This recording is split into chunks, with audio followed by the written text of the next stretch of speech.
Hay instantes en la vida que no se olvidan jamás, que se quedan marcados en la memoria como una quemadura que, por más que pasen los años, sigue doliendo cuando la rozas con el pensamiento. Para mí, ese instante llegó un jueves por la tarde, en el salón de mi casa, rodeada de rostros familiares que de repente me parecieron extraños. Me llamo María Luisa Gómez, tengo 69 años y vivo en Toledo. Lo que voy a contarles no es una historia bonita, pero sí es una historia real. Antes de narrarles lo que ocurrió, necesito que entiendan quién fui.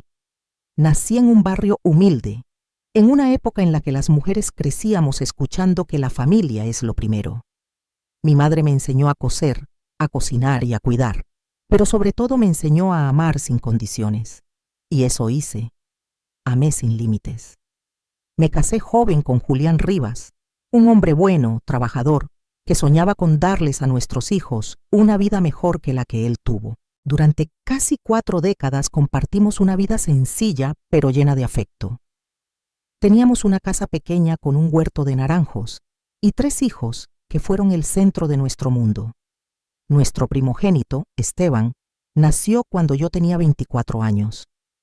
Era un niño reservado, con una ambición que le ardía por dentro. Estudió Derecho gracias a becas y a los turnos extras de Julián en la carpintería. Yo también aportaba dando clases particulares de costura. Cuando Esteban se licenció, su padre lloró de orgullo con su viejo traje planchado con esmero. Aquella tarde sentí que todo había valido la pena. Con los años, Esteban se convirtió en un abogado de renombre. Se casó con Claudia, una mujer elegante que jamás me miró con verdadera calidez. Siempre supe que para ella yo era solo la suegra de pueblo. Hace 6 años, Julián murió de un infarto fulminante. Esa mañana desayunó conmigo. Por la tarde, ya no estaba. El silencio que quedó después fue abrumador. Sobreviví porque eso es lo que hacemos muchas mujeres de mi generación. Sobrevivimos. Esteban se había alejado con el tiempo. Laura, mi hija mediana, se había mudado a Valencia por trabajo, y Diego, el menor, vivía con su familia en un barrio a las afueras de Toledo. Diego venía a visitarme cada semana, siempre con una sonrisa y alguna historia de sus hijos. Pero Esteban se distanció. Sus llamadas se volvieron escasas y sus visitas, aún más. Siempre tenía una excusa: el despacho, los viajes, las reuniones. Seguía viviendo sola en la misma casa donde criamos a nuestros hijos. Una casa grande, silenciosa, llena de fotografías y recuerdos que parecían observarme cada noche. El huerto de naranjos que Julián había plantado para mí seguía floreciendo cada primavera. Cada fruta madura me recordaba que, aunque él ya no estaba, su amor permanecía. Julián había sido previsor. Al morir, descubrí que tenía unos ahorros modestos guardados en secreto, 38.000 euros en una cuenta de la que yo no sabía nada. Con la ayuda de Diego, que trabaja en un banco, invertí ese dinero con cuidado. No lo toqué en años. Era mi seguridad, mi pequeña red para no depender de nadie, y en el fondo sabía que algún día sería una herencia para mis hijos. Mi vida era tranquila. Misa los domingos, libros prestados en la biblioteca del barrio, tardes cuidando mi huerto y las risas de mis nietos cuando venían de visita. Pero hace 6 meses, todo cambió. Esteban me llamó un viernes por la noche. Su voz sonaba extraña, nerviosa pero emocionada. Me dijo que tenía algo importante que contarme y que vendría al día siguiente con Claudia. Cuando entraron el sábado, la seriedad de sus rostros me inquietó. Nos sentamos en el salón, con los muebles de toda la vida y las cortinas que yo misma cosí hace 20 años. Esteban respiró hondo y dijo: «Mamá, el tío Julián, el primo lejano de papá, falleció hace 3 semanas y en su testamento ha dejado una herencia de 27 millones de euros para sus descendientes». El tiempo se detuvo. Nunca había oído una cifra tan grande. Esteban prosiguió con una sonrisa que no alcanzaba sus ojos. Y hay algo más. 1.000.000 de euros es para ti, directamente. Claudia apretó los labios, sonrió sin calidez, como si ese gesto le costara.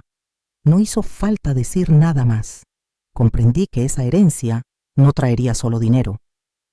También pondría a prueba a mi familia. Será una reunión formal con todos los herederos, explicó Esteban con voz firme. En mi casa. He invitado a algunas personas cercanas. Una pequeña celebración. Asentí aún, intentando procesar lo que había escuchado. 1.000.000 de euros para mí. Una mujer de 69 años que nunca había tenido más de unos pocos miles en la cuenta bancaria. ¿Estás bien, mamá?, preguntó Esteban, aunque su tono no sonaba realmente preocupado. Sí, hijo. Solo sorprendida, respondí con una sonrisa vacilante. Cuando se fueron, me quedé sentada en el salón durante horas. Mis ojos se perdían en las fotografías de las paredes. Julián y yo el día de nuestra boda, los niños soplando velas en cumpleaños, navidades llenas de risas. Toda una vida guardada en marcos antiguos. Julián solía decir, el dinero es como el agua. Cuando hay poco, todos se adaptan. Cuando hay demasiado, algunos se ahogan. Entonces no sabía lo profética que sería esa frase. El viernes llegó antes de que pudiera asimilarlo. Me vestí con esmero, un sencillo vestido beige y los pendientes de perlas que Julián me regaló en nuestro 25º aniversario. Diego pasó a buscarme y fuimos en silencio hasta la casa de Esteban. Al llegar, me impresionó ver tantos coches caros aparcados frente al portal. Dentro, un ambiente elegante. Abogados, colegas de Esteban, amigos de Claudia. Laura ya había llegado desde Valencia y me abrazó fuerte. ¿Estás nerviosa, mamá? Un poco, confesé. El abogado, un hombre mayor llamado Arturo Menéndez, pidió silencio y abrió una carpeta de cuero sobre la mesa de centro. Buenas tardes. Estamos aquí para la lectura oficial del testamento del señor Julián Rivas, fallecido el 18 del mes pasado, comenzó. Explicó disposiciones legales y luego llegó al punto crucial. 27 millones de euros divididos equitativamente entre Esteban, Laura y Diego. Hubo aplausos, copas de champán, sonrisas forzadas. Y además, continuó el abogado elevando la voz, existe una disposición especial, 1.000.000 de euros adicionales para la señora María Luisa Gómez en reconocimiento a su dedicación familiar. Me entregó un sobresellado, tomé aire antes de abrirlo. Querida María Luisa, reconocí en usted algo que el mundo moderno olvida, dignidad silenciosa. Debería haber sido un momento hermoso, pero cuando crucé la mirada con Esteban, vi rabia detrás de su sonrisa tensa, y supe que lo que venía no sería fácil. La forma en que Esteban me miraba desde el otro lado del salón me lo dejó claro. Aquello no era un regalo. Era el inicio de una guerra silenciosa. Esa misma noche, cuando todos se habían ido y Diego me llevaba a casa, mi teléfono sonó. Era Esteban. Mamá, tenemos que hablar sobre ese dinero. Mañana iré a tu casa. Tengo una propuesta que te va a interesar, dijo, y colgó antes de que pudiera responder. Miré por la ventanilla del coche. La ciudad estaba oscura, silenciosa. Supe que algo había cambiado para siempre entre mi hijo mayor y yo. No dormí en toda la noche. Me quedé tumbada, mirando el techo, repitiendo una y otra vez la cifra en voz baja. 1.000.000 de euros. Esteban había explicado que el proceso legal tardaría unas semanas. Documentos, firmas, trámites, pero era seguro. La herencia era real. Los 3 hermanos recibirían más de 9 millones de euros cada uno después de impuestos. Claudia sonrió toda la noche con esa expresión perfecta y distante. Hablaba de viajes, de una casa nueva en la zona más exclusiva de Toledo. Esteban la escuchaba con brillo en los ojos, como un niño con su primer juguete de Navidad. Yo solo pensaba en Julián, mi esposo. Él habría dicho algo como, el dinero no cambia a nadie, solo muestra quién es realmente. Los días siguientes fueron confusos. Esteban me llamaba con un tono frenético para contarme detalles legales. Laura también llamó desde Valencia, emocionada. Diego vino a verme. Nos sentamos en la cocina con un café caliente. «Mamá, esto es una locura», dijo sonriendo. «Nunca pensé que algo así nos pasaría». «Yo tampoco, hijo», respondí. Me habló de pagar la universidad de sus hijos, de comprarle a Laura esa casa soñada y de abrir un restaurante familiar como el de su abuelo. Me apretó la mano con ternura. Diego siempre fue el más noble. Esteban organizó una cena familiar para celebrar la entrega oficial de los documentos. Me llamó un martes por la mañana. «Mamá, será el viernes. Quiero que estés». Su tono sonaba cálido, casi como antes. Por un momento ingenuo, pensé que el dinero podría unirnos. Qué equivocada estaba. El viernes llegó. Me arreglé con cuidado. Vestido beige, discreto y elegante.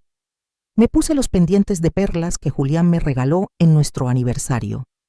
No sabía que esa noche marcaría un antes y un después. Nuestro 20º aniversario siempre fue una fecha especial para mí. Quería verme bien aquella noche.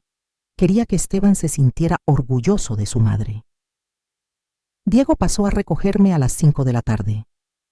Condujimos juntos hasta la casa de Esteban, una residencia moderna y amplia en una zona elegante de Toledo, un barrio que yo apenas conocía. Cuando llegamos había varios coches aparcados frente al portal. Coches caros, relucientes. «Parece que ha invitado a más gente de la que pensaba», comentó Diego mientras buscaba sitio para estacionar. Entramos. La casa era impresionante. Suelos de mármol, techos altos, lámparas de cristal y un silencio elegante que imponía. Claudia nos recibió con su sonrisa medida, siempre correcta, pero distante. «María Luisa, qué bien que has venido. Pasa, pasa». Esteban está en la sala con el abogado y algunos invitados. La sala estaba llena. Reconocía varios rostros, colegas de Esteban, amigos de Claudia, personas que solo había visto en fotos familiares. Laura ya había llegado desde Valencia y me abrazó con fuerza. Se le notaba el cansancio del viaje, pero también la emoción. Esteban estaba de pie junto a un hombre mayor de traje oscuro, Arturo Menéndez, el abogado encargado de la herencia. Sobre la mesa de centro descansaba una carpeta de cuero perfectamente cerrada. «Mamá», me dijo Esteban al besarme en la mejilla, «me alegra que estés aquí. En unos minutos haremos todo oficial». Nos sentamos en un sofá junto a Laura y Diego. Claudia ofreció copas y los invitados murmuraban expectantes. Había una tensión extraña en el aire, como electricidad antes de una tormenta. «Buenas tardes a todos, Mocueranao», dijo el abogado carraspeando. «Mi nombre es Arturo Menéndez y soy el encargado de gestionar la herencia del señor Julián Rivas». Comenzó a hablar de impuestos, de trámites y disposiciones legales. Yo apenas lo escuchaba. Observaba a Esteban y recordaba al niño que fue, tan vulnerable y cercano. «Ahora procederé a leer los términos específicos», continuó Arturo. Abrió la carpeta y comenzó a leer con voz profesional. «El patrimonio total, valorado en 27.200.000 euros, será dividido entre Esteban Rivas Gómez, Laura Rivas Gómez y Diego Rivas Gómez». Laura me apretó la mano. Diego sonrió nervioso. Esteban permanecía inmóvil, mirando al abogado con intensidad. Hubo aplausos, risas, abrazos. Claudia descorchó champán. Pero entonces Arturo levantó la mano. «Hay una última cláusula», anunció. «Una cláusula especial que el señor Julián dejó establecida». El silencio cayó como un peso. Y en ese instante sentí que mi vida estaba a punto de dar un giro inesperado. El rostro de Arturo Menéndez se tornó serio, profesional, casi incómodo. Carraspeó antes de hablar. La cláusula dice, textualmente, «Es mi voluntad expresa que la señora María Luisa Gómez, viuda de Rivas y madre de los herederos principales, reciba en reconocimiento a su abnegación y sacrificio familiar la cantidad de 1 millón de euros, a ser entregados de manera inmediata y sin condiciones». El silencio fue absoluto. Yo no entendía. Escuché las palabras, pero no las procesé. €1.000.000. ¿Para mí? Laura fue la primera en reaccionar. «Mamá, es para ti», exclamó entre lágrimas mientras me abrazaba con fuerza. Diego también se levantó con esa sonrisa amplia que siempre me había recordado a su padre. «Te lo mereces, mamá. Dios sabe que te lo mereces». Pero mis ojos buscaron instintivamente a Esteban, y lo que vi me heló la sangre. Su rostro había cambiado por completo. La alegría desapareció. Sus mandíbulas estaban tensas y en su mirada, rabia contenida. Claudia, a su lado, estaba pálida. Su sonrisa medida se había convertido en una línea rígida. «Debe haber un error», dijo Esteban con voz controlada al abogado. «Mi madre no era parte directa de la familia de mi tío Julián. No tiene derecho legal a esa herencia». «No hay ningún error», respondió Arturo con calma. «El señor Julián dejó esta cláusula de forma clara y legal. No es apelable». Claudia intervino, molesta. «Eso reduce nuestra parte». «No, señora», corrigió el abogado. «El millón fue calculado aparte. Ustedes reciben exactamente lo mismo. Debería haber sentido alivio, pero no fue así». La forma en que Esteban me miraba me hizo entender que algo se había roto entre nosotros. «Mamá, necesito hablar contigo, dijo él, llevándome al estudio al final del pasillo. Cerró la puerta y me miró largo rato. «No aceptaré el dinero si te molesta», me adelanté a decir. «No se trata de eso», dijo con un tono que desmentía sus palabras. «Solo quiero entender. Apenas conociste a mi tío. ¿Por qué te dejaría $1.000.000? Su mirada se endureció. «¿Estás completamente segura de que no hubo algo más?» Tardé unos segundos en entender la insinuación. Cuando lo hice, fue como una bofetada. «¿Estás preguntando si tuve algo con el tío de tu padre?», susurré. «Solo quiero entender, mamá», respondió. Pero ya nada sonaba igual. €1.000.000 no es algo que se deja a alguien por simple cortesía, dijo Esteban con frialdad contenida. Sentí las lágrimas arderme en los ojos, pero me obligué a contenerlas. No iba a llorar, no aún. Tu padre y yo fuimos fieles el uno al otro durante 38 años, cada día, cada instante, respondí con voz firme. Que tú, mi propio hijo, siquiera puedas pensar otra cosa, me duele más que cualquier cosa que me haya pasado. Esteban se pasó las manos por el cabello, frustrado. «Perdón, mamá, no quise. Es solo que esto es muy raro, y ese dinero cambia las cosas». «¿Qué cosas cambia, Esteban?», pregunté. No respondió. Regresamos a la sala. El ambiente había cambiado. Laura y Diego me observaban con preocupación. Claudia hablaba en voz baja con el abogado Arturo Menéndez en un rincón. Las risas forzadas flotaban en el aire. Cada mirada de Esteban era como un cuchillo. Sentí que ya no pertenecía a ese mundo de abundancia que ahora se abría para ellos.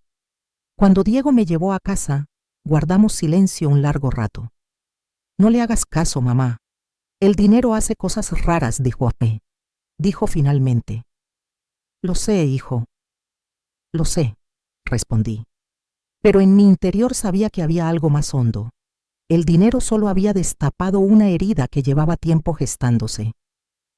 Esa noche miré mi pequeño huerto de naranjos bajo la luz de la luna. Julián solía decir que las raíces fuertes crecen en tierra difícil.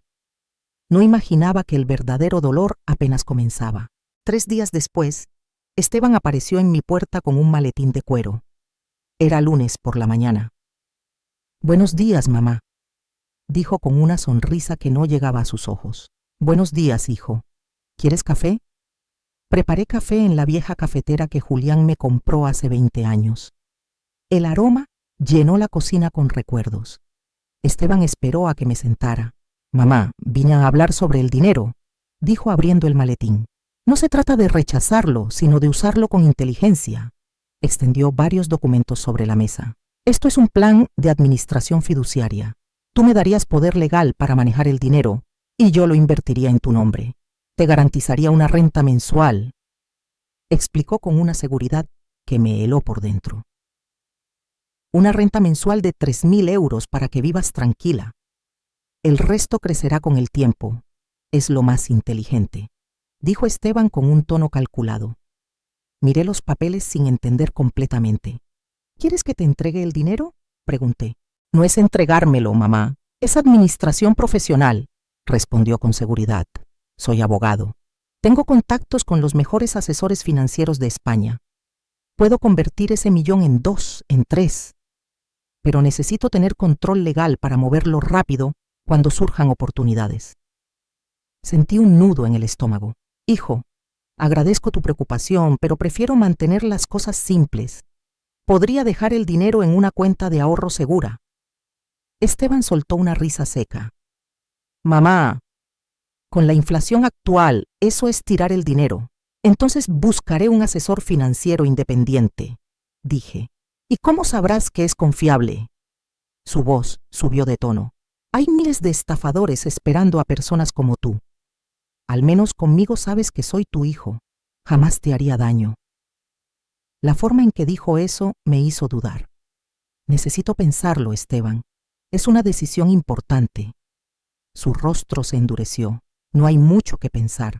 Es sentido común, a menos, me miró fijamente, a menos que no confíes en mí. Ahí estaba la trampa perfecta. Si decía que no, era desconfianza. Si decía que sí, perdía el control de mi futuro. Claro que confío en ti, hijo, pero esto no va de confianza. ¿Sabes qué creo?, me interrumpió. Creo que Diego ya te llenó la cabeza. Siempre ha querido ser el favorito. Esteban, eso no es justo. Diego quiere controlarte, dijo levantándose bruscamente. Yo vine a ayudarte. Pero si prefieres escucharle, adelante. Solo no vengas llorando cuando lo pierdas todo. Recogió los documentos y salió sin despedirse. El sonido del motor alejándose me heló el corazón. Me quedé sola en la cocina, con el café frío y la mente llena de dudas. ¿Estaba yo equivocada o había algo más oscuro en su propuesta? Llamé a Diego esa misma tarde. Mamá, no firmes nada, me dijo serio. Si Esteban quisiera ayudarte de verdad, te recomendaría un asesor independiente. No pediría control total de tu dinero. Esa noche no dormí. Pensé en el Esteban niño, en todas las noches que Julián y yo velamos por él. Y me dolió más que nunca sentir miedo de mi propio hijo. Pensé en todo lo que Julián y yo habíamos hecho para darle a Esteban una vida mejor. ¿En qué momento perdí a ese niño? O quizás nunca existió y yo solo vi lo que quería ver. Pasó una semana sin noticias suyas. No llamó, no escribió. Fue como si me hubiera borrado de su vida porque no cedí a lo que él quería. Laura me llamó desde Valencia preocupada. Mamá, Esteban me llamó. Me dijo que estás siendo manipulada por Diego, que te estás volviendo paranoica. ¿Qué está pasando? Le conté todo. Al otro lado de la línea hubo un largo silencio. No puedo creerlo, susurró finalmente. Esteban realmente está haciendo esto. No quiero dividiros, sois hermanos, respondí con voz quebrada. Mamá, algo está muy mal, contestó ella. No estás loca, estás protegiendo lo que es tuyo. Tienes todo el derecho. Sus palabras me dieron fuerzas. Decidí que no firmaría nada y que buscaría asesoramiento profesional independiente. No imaginaba que Esteban ya había tomado su propio camino. 2 semanas después, un cartero tocó mi puerta con una carta certificada. Era un sobre grande, oficial, con el membrete de un bufete que no conocía. Mis manos temblaban al abrirlo. Dentro había varios documentos legales. La primera página me dejó sin aliento. Esteban me estaba demandando para que me declararan incapaz de manejar mis propios asuntos. Alegaba deterioro cognitivo relacionado con la edad, paranoia y comportamiento irracional. Y por supuesto, él mismo se ofrecía como tutor legal. Había declaraciones, una de Claudia, asegurando que me había visto desorientada en la reunión de la herencia.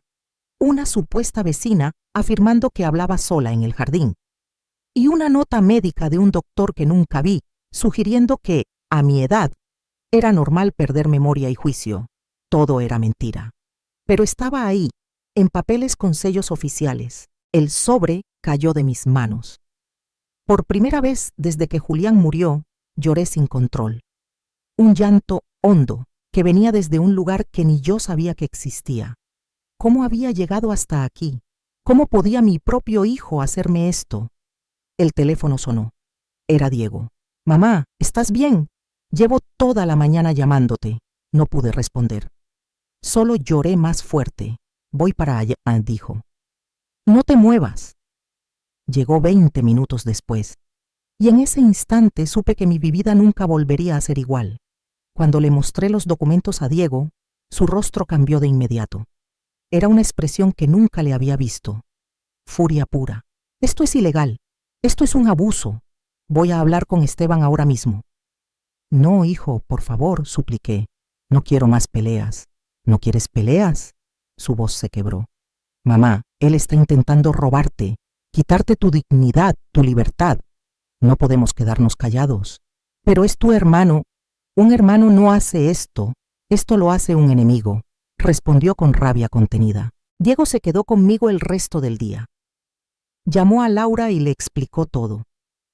Ella tomó el primer tren a Toledo. Esa misma noche, mis 2 hijos menores estaban conmigo en la sala, planificando cómo defenderme de mi hijo mayor. Laura contactó a un abogado amigo suyo, un hombre honesto llamado Fernando Salazar, que aceptó revisar mi caso sin cobrar por adelantado. «Señora María Luisa», me dijo cuando nos reunimos al día siguiente, «esta demanda es débil. No hay evidencia real de deterioro cognitivo, pero va a ser doloroso y público. ¿Está preparada?». «No tengo opción, ¿verdad?». «Siempre hay opciones», respondió. «Podría llegar a un arreglo con Esteban». «No», lo interrumpí con firmeza. «No voy a recompensar la crueldad». Fernando asintió con respeto. «Entonces empezaremos con evaluaciones médicas independientes». Los días siguientes fueron un torbellino de citas, neurólogos, psicólogos, geriatras. Me hicieron pruebas de memoria, fechas, razonamiento. Fue humillante tener que demostrar que no estaba loca, pero pasé todas con resultados excelentes. «Su hijo no tiene caso», dijo Fernando al revisar los informes. «Esto es un intento de control, no una preocupación real». Una tarde, en la sala de espera de un médico, lo vi. Esteban. Nuestras miradas se cruzaron. Pudo haber dicho, «Perdóname», pero desvió la vista y siguió andando como si yo fuera una extraña. Esa noche, entré en su antigua habitación. Aún conservaba trofeos, fotografías, un viejo guante de béisbol que Julián le había comprado. Lo tomé entre las manos y recordé al niño de 8 años que no se rendía al atrapar la pelota en el jardín. Ahora esa misma determinación la usaba contra mí. «¿Qué te hice, hijo?», susurré en la oscuridad. «¿Qué hice mal para que me odies así?». No hubo respuesta. Solo el silencio llenaba aquella casa demasiado grande para una mujer demasiado sola. La fecha de la audiencia preliminar se fijó para 3 semanas después. Fernando me preparó con paciencia. «Lo más importante es que mantengas la calma. Esteban y sus abogados intentarán provocarte, hacerte parecer inestable. No caigas en la trampa». «¿Y si no puedo contenerme?», pregunté con la voz quebrada. «¿Y si lo veo mintiendo sobre mí y me derrumbo?». «Entonces nos aseguraremos de que el juez vea ese derrumbe como lo que realmente es. El dolor de una madre traicionada, no la inestabilidad de una mente enferma», me respondió con firmeza. Los días previos a la audiencia fueron eternos. No dormía, apenas comía. Laura se quedó conmigo, cuidándome como si los papeles se hubieran invertido y ahora fuera ella la madre. «Vas a estar bien, mamá. La verdad siempre gana», me repetía cada noche. Quise creerle, pero yo sabía que la verdad y la justicia no siempre iban de la mano. Esteban tenía dinero, contactos y poder. Yo solo tenía la verdad y a mis 2 hijos menores. La noche antes de la audiencia me quedé horas mirando las fotografías familiares. Busqué una señal de cuándo empezó todo. ¿Fue cuando se casó con Claudia? ¿Cuando empezó a ganar dinero? ¿O siempre estuvo allí, escondido, esperando la oportunidad perfecta? Quizá Julián lo había visto venir. Quizá por eso fue siempre más estricto con Esteban que con Diego y Laura. A las 3 de la mañana me quedé dormida en el sofá. Soñé con Julián. Éramos jóvenes en nuestra primera casa. Yo tenía a Esteban bebé en mis brazos. Cuídalo, me decía Julián. Va a necesitarte más que los otros. Siempre lo haré, respondía en el sueño. Desperté con lágrimas en el rostro. Era el día de la audiencia. La sala del juzgado de Toledo era fría, con paredes crema, bancas de madera oscura y olor a papel y desinfectante. Llegué temprano con Fernando, Diego y Laura. Llevaba un vestido azul marino sencillo y mi anillo de boda. Quería verme digna, no ostentosa. Esteban llegó 15 minutos después, impecable, con 2 abogados y Claudia a su lado. No me miró. Yo sí lo miré, buscando a mi hijo en ese hombre de traje gris, con gemelos de oro y semblante altivo. No lo encontré. El juez entró. Era un hombre mayor de cabello completamente blanco, con gafas gruesas y una expresión de cansancio que hablaba de décadas viendo lo peor de la naturaleza humana. Caso número 4532, anunció el secretario.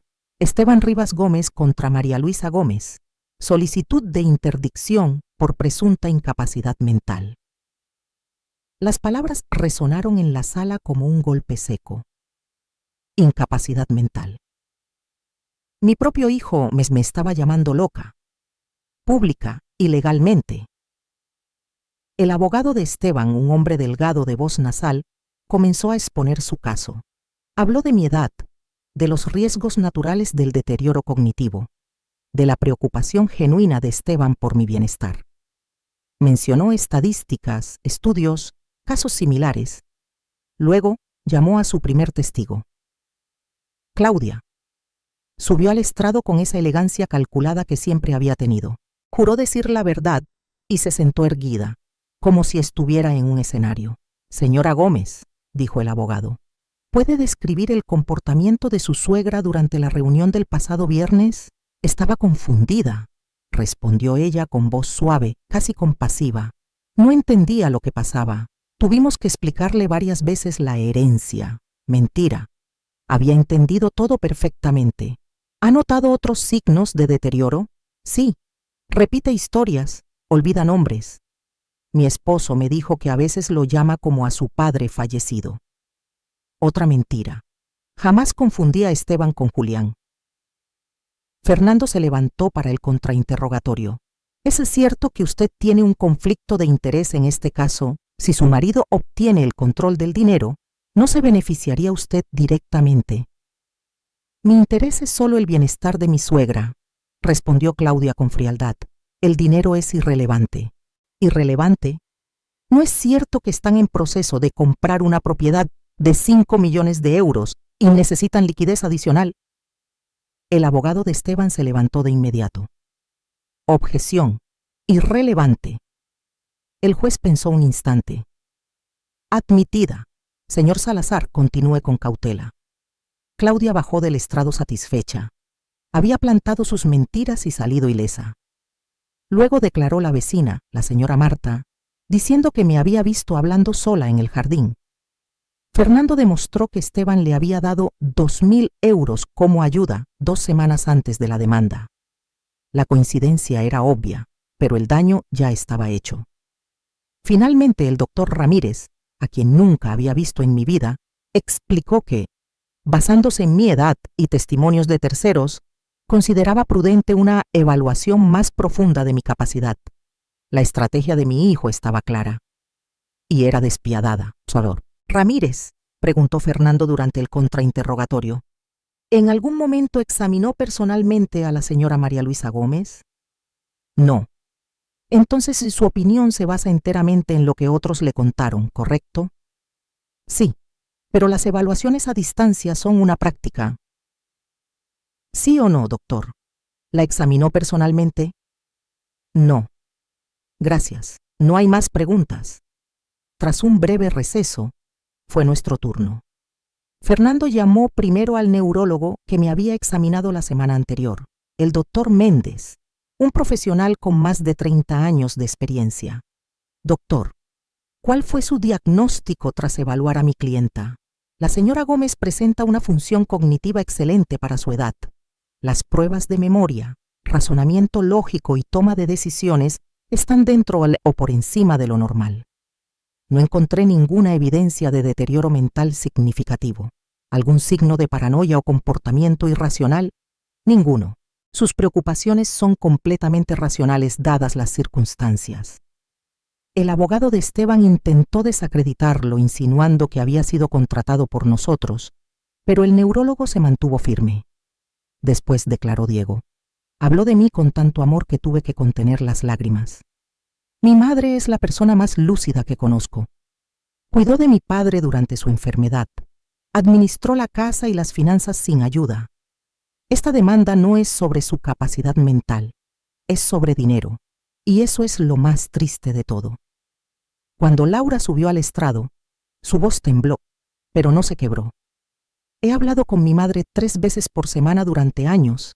Siempre es clara, coherente, sabia. Si ella está incapacitada, ¿qué queda de nosotros?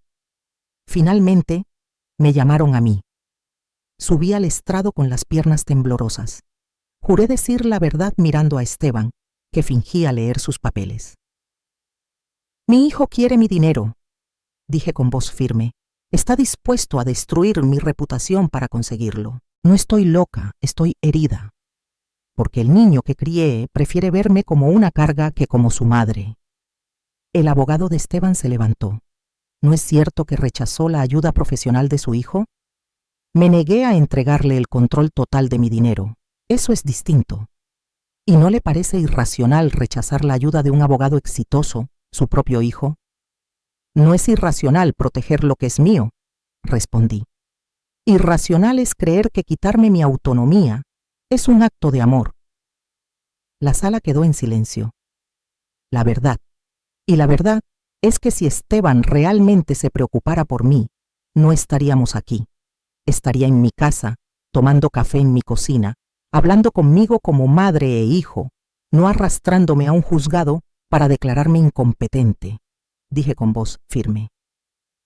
El abogado me lanzó más preguntas, buscando que pareciera resentida, frágil o inestable. Pero mantuve la calma. Respondí con claridad, sin titubear. Cuando finalmente me dejó bajar del estrado, sentí que había dicho todo lo que necesitaba decir. El juez anunció un receso de 2 semanas para revisar la evidencia antes de dictar sentencia. Salimos del juzgado en silencio. Afuera, el sol brillaba con una intensidad casi cruel después de las horas en aquella sala fría y gris. Laura me abrazó fuerte. Estuviste increíble, mamá. Lo estuve, murmuré. Aunque no me sentía increíble, me sentía destruida. Diego tenía los ojos enrojecidos. Vamos a ganar esto. El juez vio la verdad, dijo con convicción. Mientras caminábamos hacia el coche, vi a Esteban y Claudia salir por otra puerta. Él reía al teléfono, como si nada hubiera pasado, como si no acabara de intentar destruirme. Esa noche, en mi jardín, las naranjas brillaban suavemente bajo la luz de la luna. Julián solía decir que las noches más oscuras traen las estrellas más brillantes. Necesitaba creer eso. Entonces sonó mi móvil. Número desconocido. Señora María Luisa, dijo una voz femenina, temblorosa. Soy Patricia Ruiz. Trabajé como secretaria de su hijo Esteban durante 3 años. Necesito hablar con usted. Descubrí algo que él no quiere que nadie sepa. Mi corazón se aceleró. ¿Qué ha descubierto?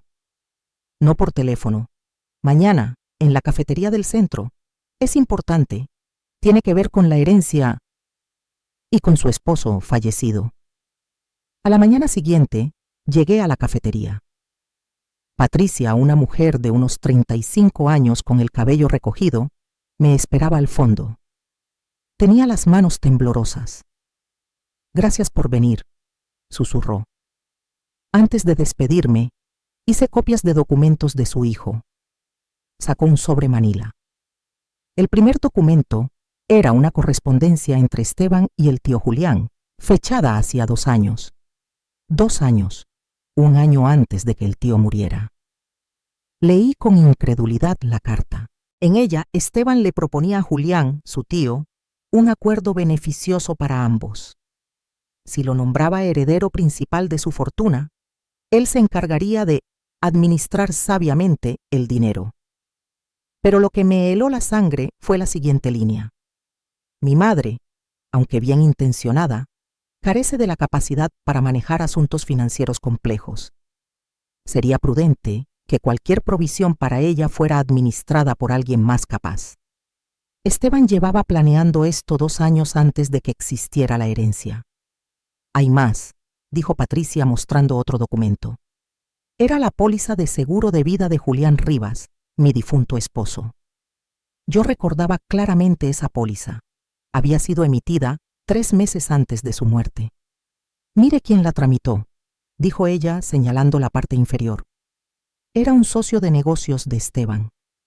No entiendo, susurré. Su hijo compró esta póliza a nombre de su padre sin que él lo supiera, dijo Patricia. Pagó las primas durante 3 meses. Y cuando su padre murió, el dinero ya estaba asegurado. Sentí que el suelo desaparecía bajo mis pies. ¿Está insinuando que mi hijo... No estoy diciendo nada que no pueda probar, interrumpió. ¿Pero no le parece extraño? Sabía que Julián tenía problemas cardíacos, y Esteban también lo sabía. Había apostado a su muerte para beneficiarse. ¿Por qué me está contando esto?, pregunté. Porque me obligó a mentir, me hizo escribir algunas declaraciones falsas para la demanda. Cuando me negué a seguir, me amenazó. Aquí, dijo sacando más papeles, están los borradores originales con mi letra. Los tomé con manos temblorosas. Era la prueba de su manipulación, de su plan. ¿Por qué arriesgarse?, pregunté. Porque tengo madre, dijo Patricia. Y si alguien le hiciera lo que su hijo le hace a usted, querría que alguien hablara. Me quedé en silencio. Esteban había planeado todo durante años: la herencia, el seguro, la demanda. Probablemente incluso había esperado la muerte de su padre para asegurarse de controlar el dinero. Y ahora, el verdadero rostro de mi hijo estaba frente a mí. Me estaba destruyendo a mí, porque yo era el último obstáculo entre Esteban y el control total del dinero. ¿Qué habrían hecho ustedes en mi lugar?, susurré, más para mí misma que para Patricia. ¿Cómo se enfrenta una madre al monstruo en que se ha convertido su propio hijo sin que el dolor la mate antes? Patricia apretó mi mano. Con la verdad, dijo. Siempre con la verdad. Guardé los documentos en mi bolso, le agradecí y le prometí protegerla cuando todo esto saliera a la luz. Ella me abrazó antes de irse y susurró al oído: «Suerte». Salí de la cafetería en estado de shock. Caminé sin rumbo por las calles empedradas de Toledo. La gente pasaba, los coches tocaban el claxon, el mundo seguía girando, pero mi vida se había roto en 1000 pedazos. ¿Julián murió sin saberlo o sospechó algo? Y yo, ciega e ingenua, no vi las señales. Me senté en un banco y llamé a Fernando. Le conté todo. Hubo silencio al otro lado. «Esto cambia todo», dijo al fin. «Con esta evidencia no solo ganaremos la interdicción, podríamos presentar cargos por fraude y falsificación». «No quiero venganza», lo interrumpí. «Solo quiero que esto termine». «María Luisa, esto ya no se trata solo de usted. Su hijo cometió delitos. Patricia es testigo. Debemos ir a las autoridades». Esa idea me desgarraba. Seguía siendo mi hijo, el niño que un día cargué en brazos, que lloraba en las noches. ¿Cuándo se convirtió en esto? Laura y Diego llegaron esa tarde. Les mostré los documentos. Laura lloró. Diego palideció de rabia. «Voy a matarlo», dijo. «Perdón, no quise decirlo, pero ¿cómo pudo hacer esto a papá?» «Siempre fue por el dinero», respondí con voz cansada. «No solo es dinero», dijo Laura. «Es poder, control, Fernando presentó la nueva evidencia ante el juez, que programó una audiencia urgente. Esas 48 horas fueron interminables. Apenas dormí. Soñaba con Julián alejándose de mí, desvaneciéndose. La sala del juzgado estaba llena. Había periodistas. Esteban entró con su equipo de abogados. Vi miedo en sus ojos. El juez lo miró directamente. He revisado la nueva evidencia, señor Herrera. Es profundamente perturbadora. ¿Tiene algo que decir antes de que tome mi decisión? Esteban se puso en pie. Durante un segundo creí que se disculparía. Entré despacio y cerré la puerta detrás de mí. El despacho olía a libros y a madera. Esteban estaba sentado tras el escritorio. Su expresión era fría, pero su voz intentó sonar suave. «Mamá», dijo levantándose. «Gracias por venir. Valeria está en el salón. Siéntate». Saqué la grabadora del bolso y la dejé en la mesa. Sentí que cada latido retumbaba en mis oídos. «Esteban», empecé. «¿Qué quieres?» «Que esto termine», respondió. «No quiero que la familia sufra más. Podemos solucionar esto sin tribunales, pero debes confiar en mí». Su frase sonó hueca. Recordé las pruebas, la póliza, los correos, los papeles con su letra. Valeria entró y se sentó en el sofá con una sonrisa medida. «Hola, María Luisa», dijo. «Pensamos que una conversación familiar podría ayudar». «No vine a arreglos», contesté. «Vine a escuchar y dejar constancia». Esteban abrió un sobre y mostró documentos. «Te ofrezco una renta garantizada, algunas propiedades a tu nombre y renuncio a la tutela, si firmas unos papeles que aseguran que no interferirás con nuestras inversiones». La oferta olía a trampa. Me levanté con esfuerzo. «No firmaré chantajes», dije. «Prefiero la verdad a una moneda comprada con engaño». Esteban palideció. La máscara se le rompió por un instante. Juré ver odio en sus ojos. Luego se recompuso y bajó la voz. «Eres terca. Ten cuidado, mamá. Hay cosas que no contemplas». Salí del despacho con la grabadora en la mano. Afuera el cielo se nublaba. Sabía que ese encuentro no cerraba nada. Era otra batalla. Pero ahora tenía pruebas y la convicción de seguir luchando. Caminando a casa, la lluvia empezó. Pensé en Julián y supe que mi vida había cambiado. Llamé a Fernando y le dije que tenía una grabación. Le pregunté si bastaría para iniciar investigación penal. Su voz fue seria. «Sí». Sentí un alivio tembloroso y el peso de lo que vendría. Exposición y la verdad a la vista definitiva. Esteban se veía distinto, más delgado, con ojeras profundas y el cabello despeinado, como si realmente no hubiera dormido en semanas. «Hola, mamá», dijo sin levantarse. «Hola, hijo», respondí. Nos miramos en silencio. Busqué en sus ojos una chispa del niño que un día abracé entre mis brazos. «Valeria dice que querías hablar», dije al fin. «Sí, quiero que esto termine. Retira la investigación y todo acaba». «No es tan simple. Ya hay una investigación oficial», contesté.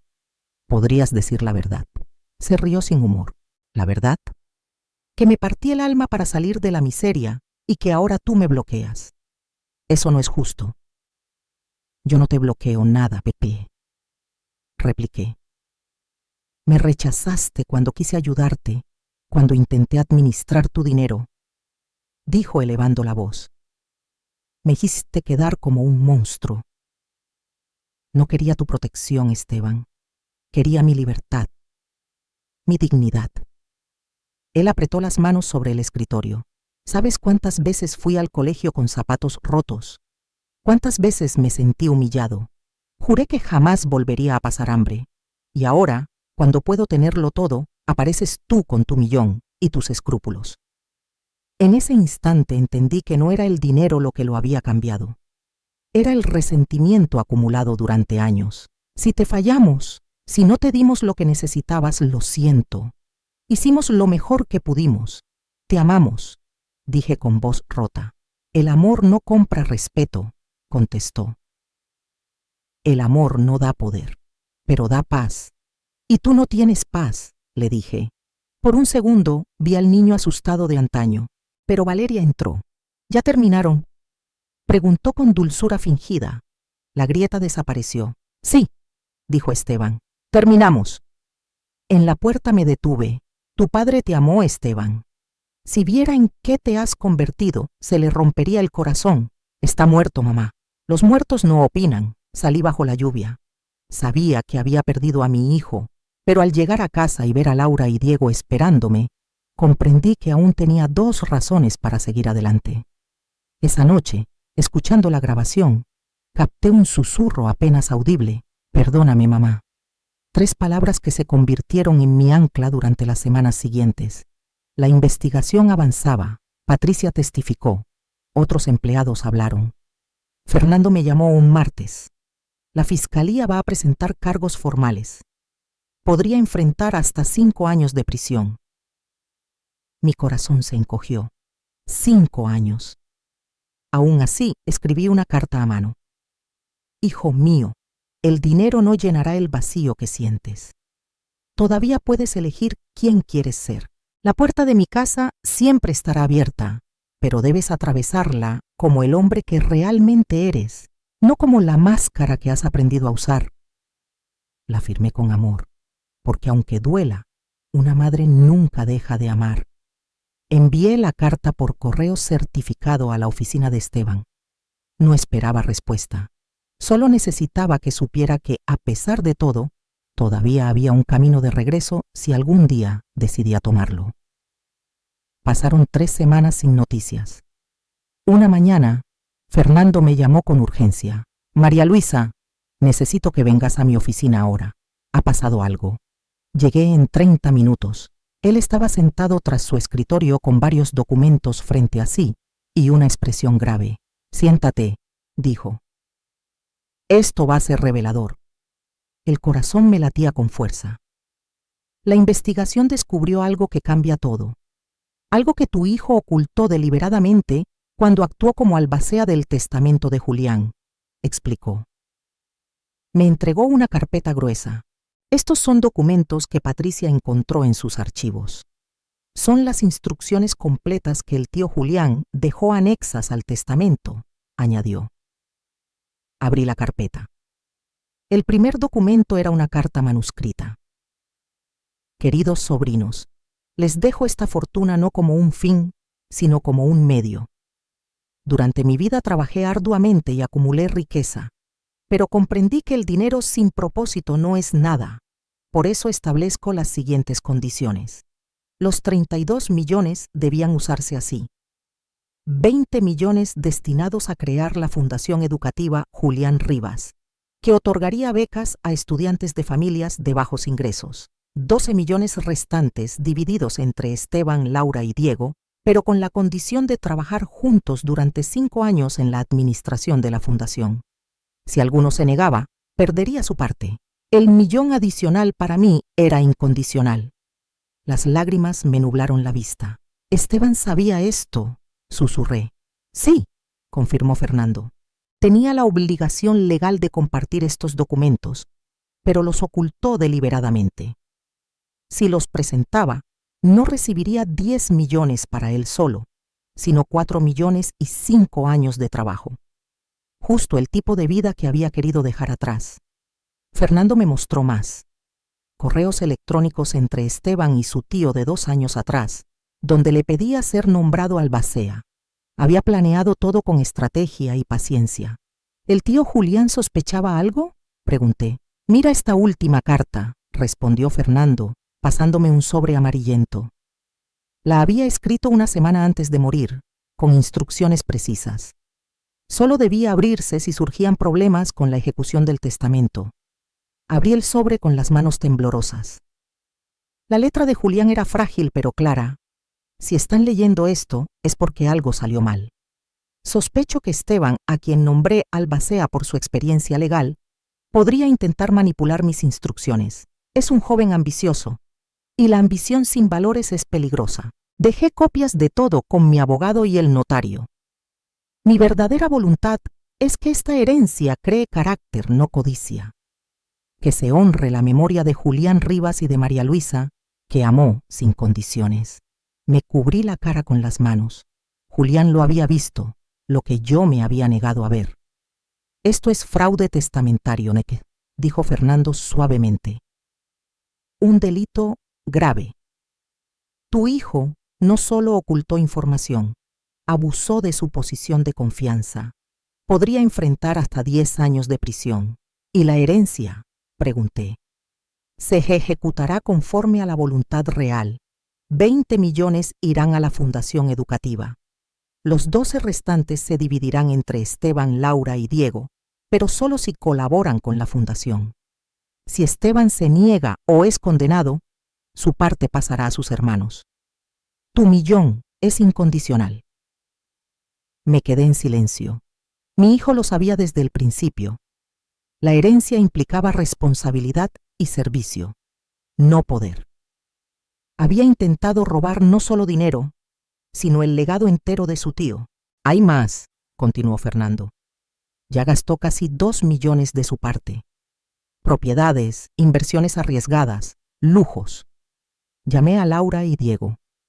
Cuando vieron los documentos, Laura rompió a llorar. Papá habría estado tan orgulloso de la fundación, dijo entre sollozos.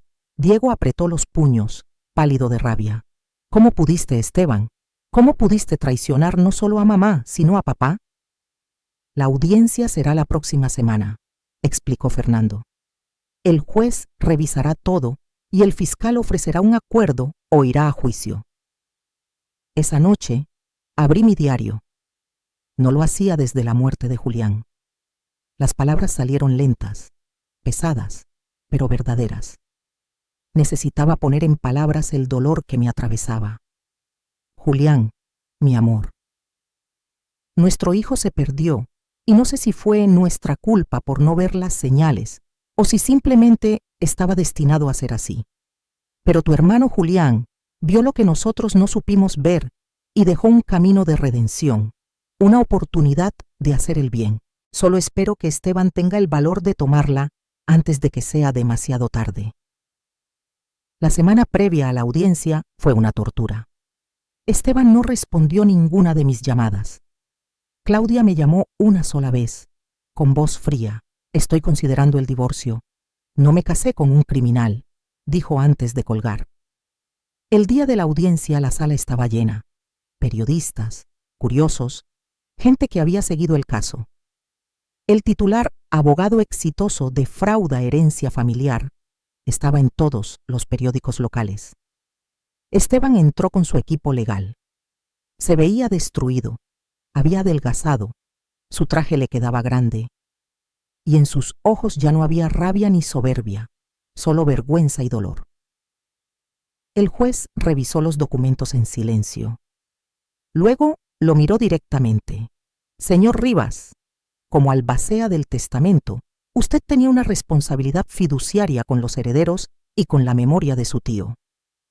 Al ocultar documentos esenciales, violó esa confianza de la manera más grave.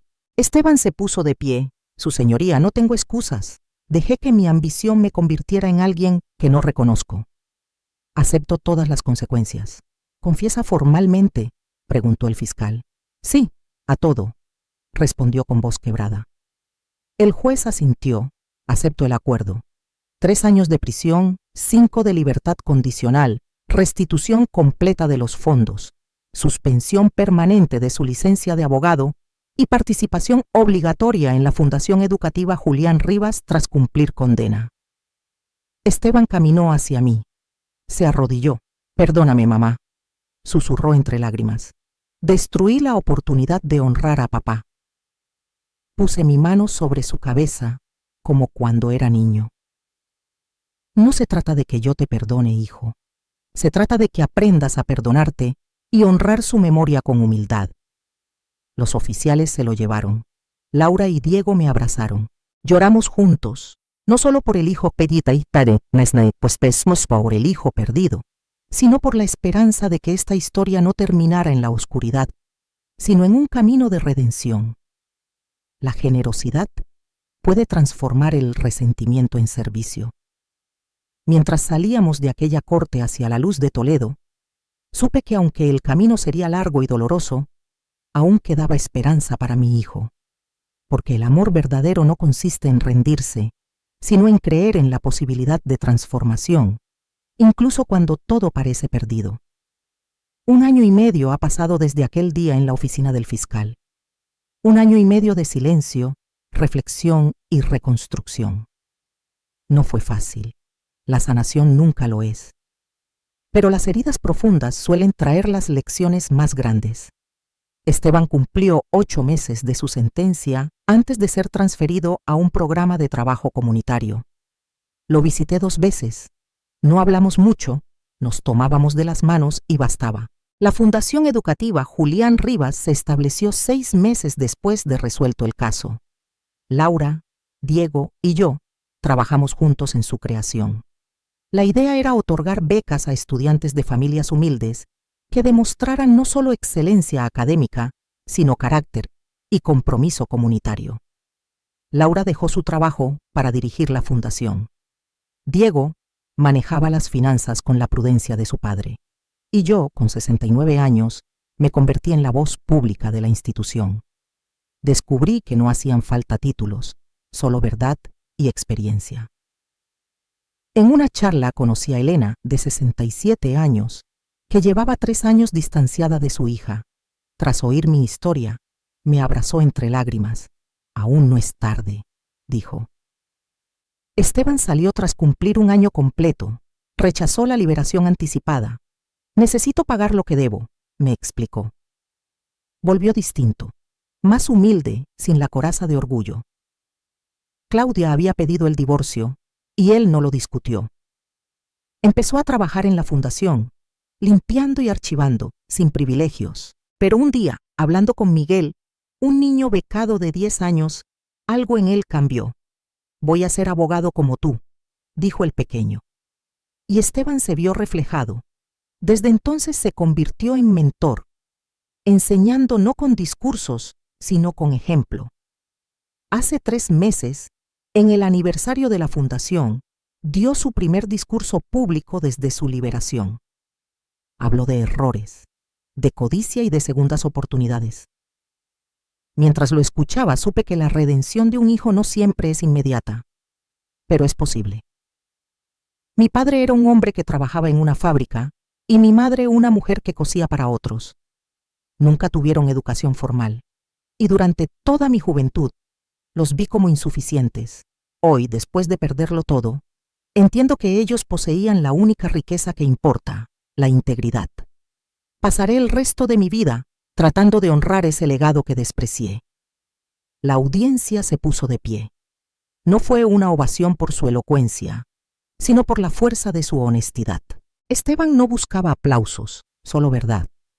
Después, en privado, me abrazó con fuerza y susurró: «Gracias por no rendirte conmigo, mamá. Cuando yo me rendí contigo, cuando te traicioné de la peor manera posible, tú no me traicionaste a mí. Me diste consecuencias, sí, pero nunca dejaste de amarme. Y ese amor fue lo que finalmente me salvó».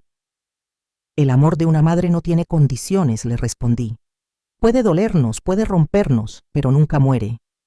Porque ustedes no son solo mis hijos, son pedazos de mi alma caminando por el mundo. Y si un pedazo de tu alma se pierde, harás lo que sea por encontrarlo». Hoy, mientras escribo estas palabras en mi jardín de Toledo, las rosas blancas han vuelto a florecer. Laura y Diego las replantaron hace 6 meses. No son las mismas que Julián plantó, pero son más fuertes, porque nacieron de tierra que conoció la destrucción. Mis 3 hijos vienen a cenar cada domingo. Cocinamos, reímos, a veces lloramos, hablamos de su padre, de los viejos tiempos y de los nuevos sueños. Ya no hay secretos ni máscaras. Esteban aún tiene un camino largo, pero lo recorre con humildad. He aprendido que el dinero revela quiénes somos realmente, pero también que siempre hay oportunidad de cambiar, de convertir el dolor en propósito. Si mi historia ayuda, aunque sea a una sola familia, a sanar, cada lágrima habrá valido la pena. Porque al final, lo único que realmente importa es el amor, y esa es la única herencia que vale la pena dejar.